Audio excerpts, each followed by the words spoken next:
Most people with disabilities that I am aware of and hear about and talk to are in real danger of having no purpose as a citizen of their community. What if there were a bigger story than disability? You're listening to More, conversations at the center of the movement to build connection and belonging in an age of isolation. Can you start us off and talk about what does safety get sold as in the service system today? They're selling us an idea of safety, that nothing will ever happen to us. Mm-hmm. And what they're doing is they're trying to provide a cover for families and communities to say, great, you got it, take care of it, thank you. We just kind of believe that there's a balance, that there are some services that can provide some degree of safety, but we just don't believe that that's the only form. And that's where we have the question of, well, who's got my back? Who is making it more safe for me and with me? And the thing that we kind of think about at Starfire, it's a great quote, is that safety actually comes from the presence of many capable, caring glances. We need to be in the presence of a bunch of people that know us and see us and love us. And that's actually what keeps us safe. It's not the locks on our doors, it's not the security systems, it's not the management requirements of the Medicaid system or the policies of the group home or the day program or the segregated farm that says that they're going to do this, that, or the other. None of those things really provide true safety. Yeah, I mean, if we all wanted to live in the safety that people with disabilities have to live in, which is the safety of basically the state and policies, it would look like a military state. You know, it would look like people going patrolling up and down the streets and us having to lock our doors at a certain time and all of us being sort of trapped in this really sterile, scheduled out environment, and nobody would want that. It's always safer with more people. Yeah. So that's a design of Starfire's work that's intentional. That true safety comes from a form of love or a form of affection and care. It's a shared obligation. It's a reciprocal relationship. I look out for your best interest because I care about you, and you look out for mine because you care about me. So in front of me is a book called Christmas in Purgatory, and I'm going to read a quote. It says, "Some of mankind's most terrible misdeeds have been committed under the spell of certain magic words or phrases." This book is filled with graphic and disturbing pictures of an institution.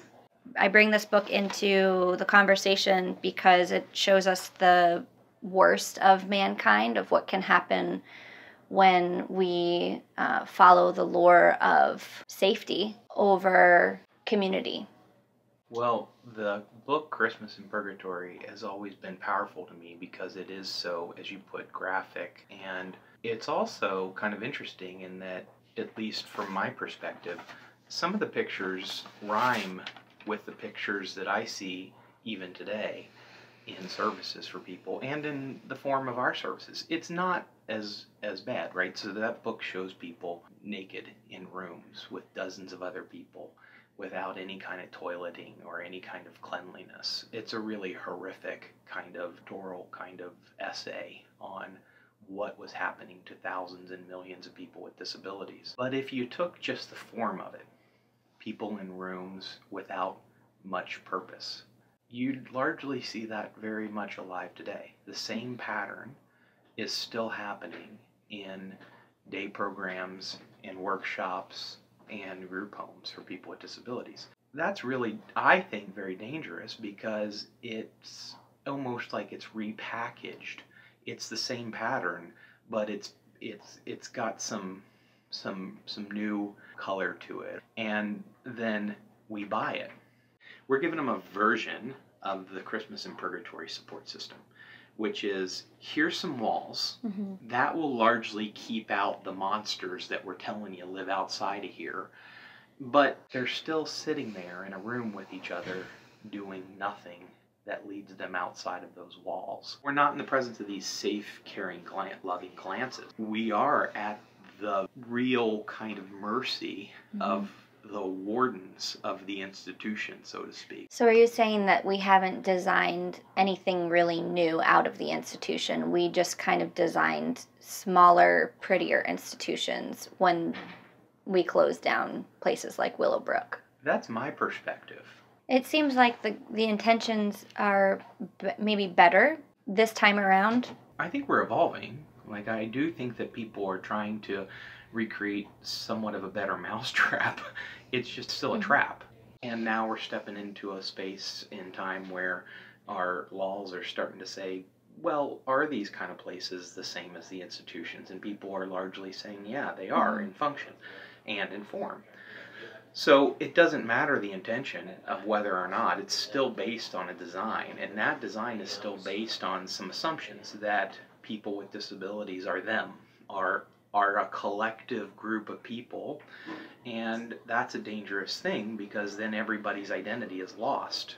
Most people with disabilities that I am aware of and hear about and talk to are in real danger of having no purpose as a citizen of their community. They are simply a client of nonprofits and governmental services, and their entire purpose is lost to the world. And I think that's a big danger that I think Starfire raises and says, what about this person's purpose? Why was this person born? And what's the role of a family and a community to discover that? And what's the role of a support system, a service system, to nurture that experience, right? And I don't think that it's bad to have a collaboration between a service system and families and community.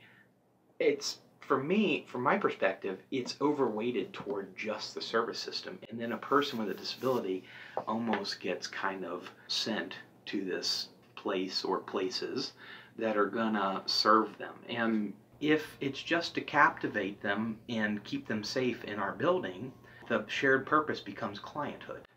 It becomes, we all are in this building because we all have some sort of need that's been defined by our medical records or our doctor's evaluation. So the volunteerism could be, we discover our purpose together as citizens. And that's what would build that kind of safety net of relationships that, well, I look out for you because I care about your purpose. I care that your gift to the world would be missing if you weren't here. The biggest danger from my perspective is nobody's talking about this. We say, well, it's their choice to be segregated. And in that case, we let ourselves off the hook for even addressing the complexity of the issue. I think that's why Starfire's story is so powerful. It's just more honest. We're talking about the complexity of things versus selling everybody on the idea that we can solve all your problems. Most egregious examples I have of people with disabilities being in trouble is where there was very few people looking out for them. You know, there was a woman who was being prostituted. I mean, she had $100,000 a year in services, and the services still couldn't stop her from being prostituted, right? Another person I know lit a cup on fire in his group home and spent 2 years in state penitentiary. He, again, had a big waiver, a big bunch of money behind him that the service system and a bunch of nonprofits, including Starfire in both these cases, lined up and said, we'll keep you safe. We had 3 people that I always kind of pair together that came to our dances and our outings. One young man's mother shot him up with morphine and shot herself up with morphine. She's still alive, but she's in jail for the rest of her life, and her son is dead. Another young woman would come to our dances and outings, and her mom laid her down in bed and shot her in the head and shot herself in the head. And both of them are dead. Another mother stabbed her daughter, who was autistic, and then stabbed herself and set the house on fire. All 3 of those people came to our outings and our programs. They all participated in our dances. They all went bowling with us. And I'm sure it's more complicated than any of us know, but my question has always been, did we fail them by not bringing in more people into that story? Yeah.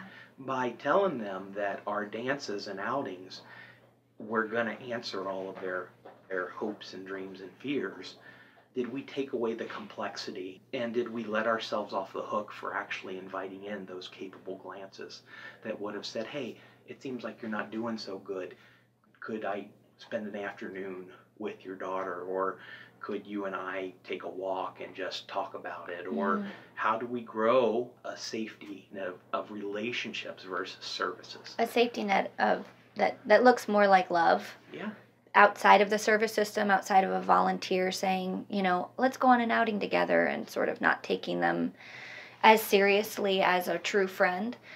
When families can see that, hey, my son or daughter is loved, that creates safety. Yeah, I think that if I fear being rejected, it's largely because I've had that experience before, right? And we know that people with disabilities are rejected a lot of ways throughout their lives. So are their families. And if we don't acknowledge that and then ask the question, how do we mitigate against that rejection? How do we build less rejection? That would be really good work. But to simply say we're going to protect you from ever having to worry about rejection doesn't actually get at the antidote to rejection. It just takes away the possibility of the hurt coming. Let's address the idea that people with disabilities often need support. Not every person with disabilities has the same needs or challenges, but across the board, there is a need for support that might look like a staff person, right? I think that what we're saying here is not to say that someday the community will replace every need for the service system. Is that right? Yeah, I don't want anybody to ever think that a friend is going to replace, say, paid supports, or a friend's going to replace a family, right? It's a separate thing. However, we can't think that the service system is the sole owner of support. We have to believe that some people can learn ways to support each other outside of services. So, for example, if somebody needs a feeding tube, that might lie outside of the technical expertise, or even something that would be unsafe, right? We wouldn't want me changing someone's feeding tube. I don't even know what that looks like. I could easily create an infection or cause some harm to the person. However, there's lots of things that we could all do together that don't require me changing the feeding tube. The problem is services kind of own every aspect of a person's life. And I always ask family members, well, were you trained to have a kid with a disability, or did they just kind of fall into your lap? I'll say, we just learned. So family members are simply citizens who learned the role of caregiver. And that means that other citizens can learn the role of caregiver. Yeah. I just don't like discounting the possibility that citizens could learn these things. Absolutely. So services have to be more creative and individualized. So they consider each individual's design question. What is the design question that arises from this person's life or their purpose? How might we help support and facilitate that is an individualized design question. They also have to assume that someone from the community should and could be in this person's life in a variety of different ways. The service workers have to own their own limitations. One of the last quotes here in the Christmas at Purgatory book says, "The greatest discovery of my generation is that human beings can alter their lives by altering their attitudes of mind." And I think that is a big part of what we're talking about. If we keep the same mindsets, we're going to continue to pump out the same story, which is an old story of people with disabilities. Yeah, I think people are free to do that if they want. If they want to recreate the outings or they want to recreate day programs, it's a free country, right? Nobody can stop them. And there might be some people that say, yeah, that sounds like a great idea for me or for my family member. I mean, there's just aren't the people that we're really working with. We're really working with people that say, I thirst for a future and I believe in that future and I'm willing to work with you, Yeah. How should people change their mindsets around safety? Sort of underlying thing that you think really needs to just shift people. I think they got to start getting out there and meeting people. I think they got to start really believing that there's literally probably 30 people that they haven't met yet that are their future best friends. And the only way to meet them is to start meeting them. And then after that, the only way to get them to become best friends is to start investing in those people, and just believe in it, and then act like you believe it, and sure enough, it becomes true. Cool. Anything else? Good Right. work. Thank you. Thanks, Tim. It's complicated, isn't it?